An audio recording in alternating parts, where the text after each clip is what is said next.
ایک رات نورالدین زنگی نے نبی مکرم کو خواب میں 3 بار دیکھا اور ہر بار نبی مکرم نے 2 آدمیوں کی طرف اشارہ کرتے ہوئے سلطان سے کہا کہ مجھے ان دونوں کی شرارت سے بچاؤ۔ سلطان ہڑبڑا کر اٹھ پڑا، وضو کیا، نفل ادا کیے اور پھر اس کی آنکھ لگ گئی۔ دوبارہ وہی خواب دیکھا، اٹھا، وضو کیا، نفل پڑھے اور سو گیا۔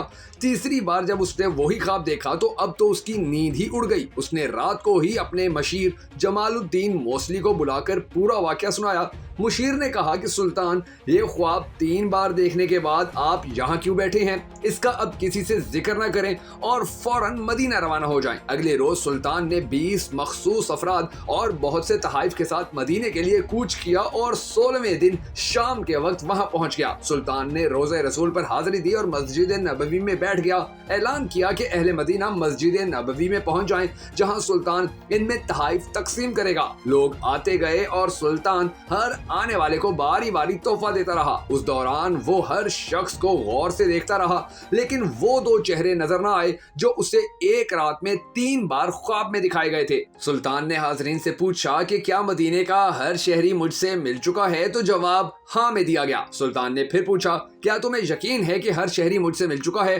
اس بار حاضرین نے کہا، سوائے 2 آدمیوں کے آپ کو سب مل چکے ہیں، یعنی اب راز تقریباً فاش ہو چکا تھا۔ سلطان نے پوچھا، وہ کون ہیں اور اپنا تحفہ لینے کیوں نہیں آئے؟ بتایا گیا کہ یہ مراکش کے 2 نماز و روزے کے پابند متقی باشندے ہیں، دن رات نبی مکرم پر درود و سلام بھیجتے ہیں اور ہر ہفتے مسجد قباء جاتے ہیں، فیاض اور مہمان نواز ہیں، زیادہ تر وقت یہ قبرستان کے اندر گزارتے ہیں اور دلچسپ بات یہ ہے کہ یہ کسی کا دیا ہوا نہیں لیتے۔ سلطان نے کہا، سبحان اللہ، اور حکم دیا کہ ان دونوں کو بھی اپنے تحائف وصول کرنے کے لیے فوراً بلایا جائے۔ جب انہیں یہ مخصوص پیغام ملا تو انہوں نے کہا، الحمدللہ، ہمارے پاس اللہ کا دیا سب کچھ ہے اور ہمیں کسی تحفے، تحائف یا خیر خیرات کی کوئی حاجت یا ضرورت نہیں۔ جب یہ جواب سلطان تک پہنچایا گیا تو اس نے حکم دیا کہ ان دونوں کو فوراً میرے پاس پیش کیا جائے۔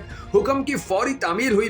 ایک جھلک ان کی شناخت کے لیے کافی تھی اور پھر ان کا کھیل ختم ہو گیا۔ سلطان نے اپنا غصہ قابو میں رکھتے ہوئے ان سے پوچھا، تم کون ہو؟ یہاں کیوں آئے ہو؟ انہوں نے کہا، ہم مراکش کے رہنے والے ہیں، حج کے لیے آئے تھے اور اب رسول کے سائے میں زندگی گزارنا چاہتے ہیں۔ سلطان نے سختی سے کہا، کیا تم نے جھوٹ بولنے کی قسم کھا رکھی ہے؟ اب کی بار وہ دونوں چپ ہو گئے۔ سلطان نے حاضرین سے پوچھا، یہ کہاں رہتے ہیں؟ تو بتایا گیا کہ یہ روضہ نبوی کے بالکل نزدیک ایک مکان میں جو مسجد نبوی کے جنوب مغرب میں دیوار کے ساتھ تھا، وہاں رہتے ہیں۔ سلطان فوراً اٹھا اور انہیں ساتھ لے کر اس مکان میں داخل ہو گیا۔ سلطان مکان میں گھومتا پھرتا رہا۔ اچانک نئے اور قیمتی سامان سے بھرے ہوئے اس گھر میں اس کی نظر فرش پر پڑی ہوئی ایک پرانی چٹائی پر پڑی۔ نظر پڑنی تھی کہ دونوں مراکشی باشندوں کی ہوائیاں اڑ گئیں۔ سلطان نے چٹائی اٹھائی، اس کے نیچے ایک تازہ کھودی ہوئی سرنگ پڑی تھی۔ سلطان نے گرج کر پوچھا، کیا اب بھی سچ نہ بولو گے؟ ان کے پاس سچ کے سوا کوئی چارہ نہیں تھا۔ انہوں نے اعتراف کیا کہ وہ عیسائی ہیں اور ان کے حکمران نے انہیں بہت سا پیسہ اور ساز و سامان دے کر حاجیوں کے روپ میں مراکش سے اس منصوبے پر یہاں بھیجا ہے کہ وہ کسی نہ کسی طرح نبی مکرم کا جسد اقدس روزہ مبارک سے نکال کر لے آئیں۔ اس ناپاک منصوبے کی تکمیل کے لیے انہوں نے حج کا بہانہ کیا اور اس کے بعد روزہ رسول سے نزدیک ترین جو مکان کرائے پر مل سکتا تھا وہ لے کر اپنا مذموم کام شروع کر دیا۔ ہر رات وہ سرنگ کھودتے جس کا رخ روزہ مبارک کی طرف ہوتا اور ہر صبح کھودی ہوئی مٹی چمڑے کے تھیلوں میں بھر کر جنت البقیع لے جاتے اور اسے قبروں پر بکھیر دیتے۔ انہوں نے بتایا کہ ان کی ناپاک مہم بالکل آخری مراحل میں تھی